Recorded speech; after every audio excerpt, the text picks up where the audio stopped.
The hidden order of indicators. Most traders get this wrong. In fact, I've seen very, very few traders in my career that ever really understood this concept. Certain aspects of it, there are thousands of traders that are pros, that are experts in different aspects of what we're going to talk about today, but not in putting it all together, not understanding how it all links. This is one of the things in our workshops we start with. We start with this hierarchy because when we understand this hierarchy, then everything else makes sense. When I introduce it to traders, a lot of them will look at it and go, oh, this is great. I never thought of it this way. And I'm missing this piece and this piece. And if I add this in, everything will complement each other. Everything will round out. So let's get into it. I'm Chuck Whitman, and I build great traders that lead great lives. Traders I've trained have generated in excess of $1 billion in trading revenue and are found in some of the biggest proprietary trading firms and hedge funds in the United States. There are 6 components that are involved in trading, and there's a hierarchy of indicators. There's a hierarchy of how these components link together and how these components flow together. We'll notice that on the left is the hierarchy, and there's 2 types of leading indicators, only 2, which are order flow and volume above the dotted line, and below the dotted line, we have the lagging indicators. We have volatility. We're going to have to wait for the next one. We have to wait till the end. And then we have trend, and we have overbought and oversold. On the right, I want you to notice we have the primary focus of a professional trader. Professional traders focus on order flow, volume, and volatility. Order flow, volume, and volatility. Retail traders focus on concept 4, which we'll come back to. They focus on trend, and they focus on overbought and oversold indicators. So they learn indicator packages. There are thousands of them out there for sale that tell you that they can predict the market. They don't really predict the market. They really identify the market in hindsight. Now, there is some use for these. There's some really good uses for these, actually, but we have to understand the proper context in which to use them. And that's another thing that most traders have no idea of the proper context of how to use lagging indicators. But as we said, pros focus on order flow and volume. So let's get into that. Order flow is the first sign of any activity in the market. It's the first time we can actually observe something going on. And this is when a bid or an offer comes into the market. It can come into the order book. We'll see a bid off the market or an offer off the market when the quantities change or a quantity introduces itself.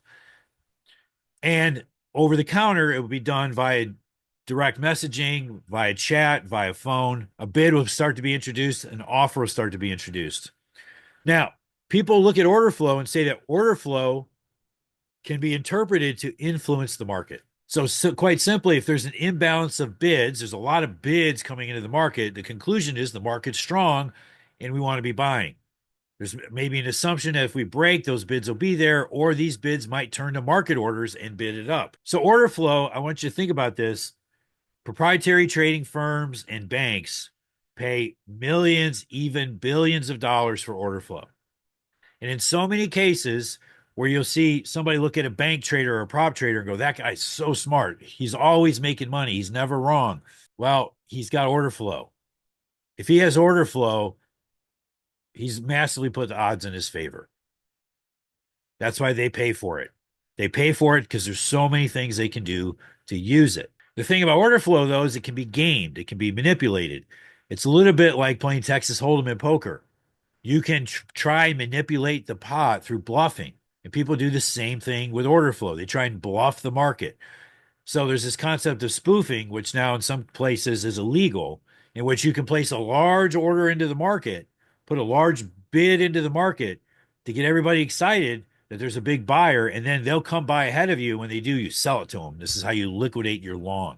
This has been a famous thing for years. I'm long a bunch of contracts. I want to get out. What do? I start putting big bids into the market to scare people into buying it up. Then when they buy it up, I sell it to them, right?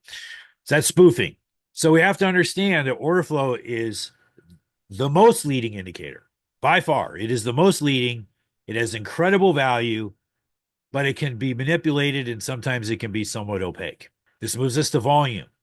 Volume is the first confirmed activity in the market. When we see a bid and offer, we don't know if that's real or not. But once it trades, we know it's real.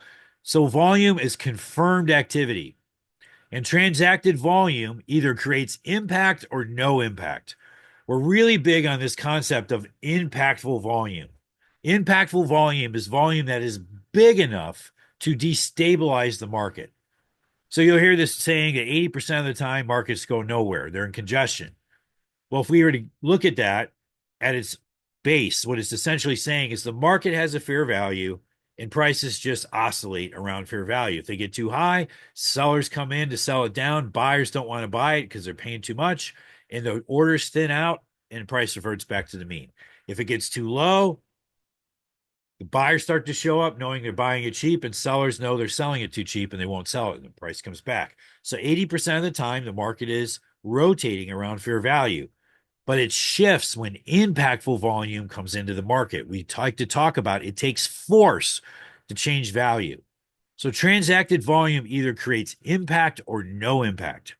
Volume can be tracked to know the specific prices and the specific number of shares or contracts that are traded. So we can go to time and sales and we know how much is trading at what price. There's also software packages that tell us that very thing, how much is trading at what price. This allows us to be able to track the activity of large buyers and large sellers. And that is useful for us in making our trading decisions. So order flow and volume are the only two leading indicators we have. Both lead the market by influencing in the case of flow or impacting in the case of volume. Other indicators react to this activity and are lagging. So now that we know this, now we can start to go below the line and look at the lagging indicators. The lagging indicators, we have volatility. When we talked about impactful volume destabilizes the market and causes volatility. Impactful up volume causes sellers to remove their sell orders and shorts to force to exit, to liquidate. This leads to range expansion. Range expansion is another way of saying volatility. Volatility, if you go back to the first slide, one of the things you'll notice is that the line was below volatility. And this is because most retail traders do not understand volatility at all. They get it a little bit, and they'll use a Bollinger Band. A Bollinger Band is their expression of volatility. And Bollinger Bands have their utility. We use them in some cases. But man, that is like volatility for kindergartners. Professional traders really understand the impact of volatility, and there's all kinds of things that can be done when volatility is high or when volatility is low. Then we move to trend. Well, we skipped it. Number 4, I skipped it. So I'll come back to 4. So trend is number 5. Trend is when we have momentum cycles that persist. In other words, we get several momentum cycles. A long-lasting trend will have waves of impactful volume that start to cycle all over again. Every time we get impactful volume, we get the start of a new wave. Impactful volume, start a new wave. Impactful volume, start a new wave. Then impactful volume comes in, they buy, and then they're done and it recedes. And then they come in again, they buy, and then they're done and it recedes. This will continue over and over throughout a trend as the market moves higher. So trend is a series of these, not just one. And then trend, this eventually leads us into markets that are overbought or oversold. Markets that become too extreme lead to the markets being stretched. I like to use this red rubber band. So this is a normal market, but when the market starts to gain volatility and gain momentum, it gets stretched, it gets more and more stretched. And now it's too stretched. It's unsustainable. It either has to snap back or it has to break. So anytime volatility or momentum gets too stretched, they're open up to reversion and popping back. Trends that persist too long become overbought and oversold. Overbought and oversold conditions get worked off by reverting to the mean.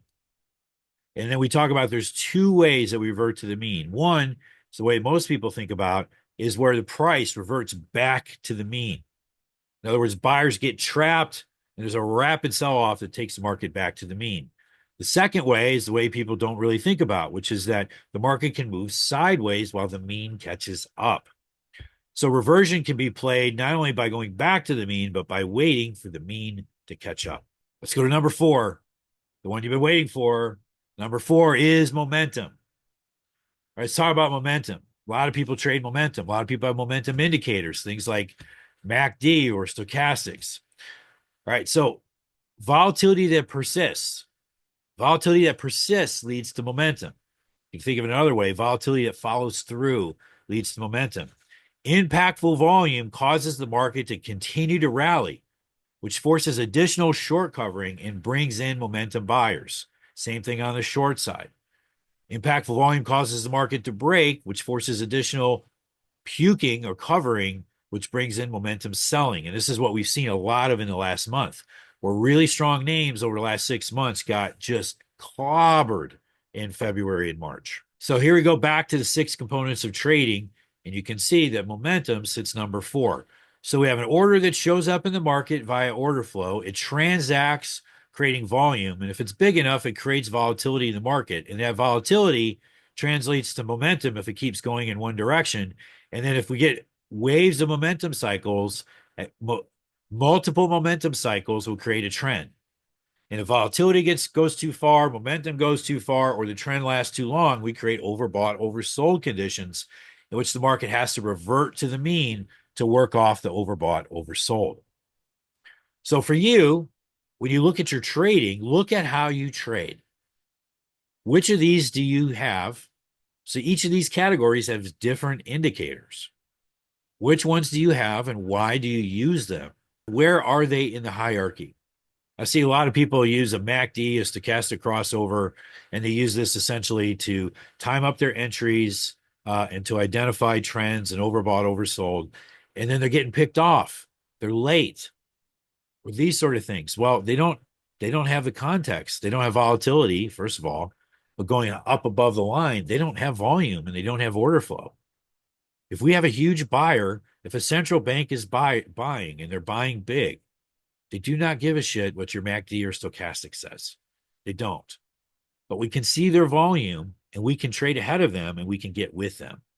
So, what day is it? That's right, it's Tuesday. And it's not just any Tuesday. No, it's Trader Tip Tuesday, where I come to you with tips and tricks like today with the hierarchy of indicators to help you take your performance to an elite level. I will see you next Tuesday.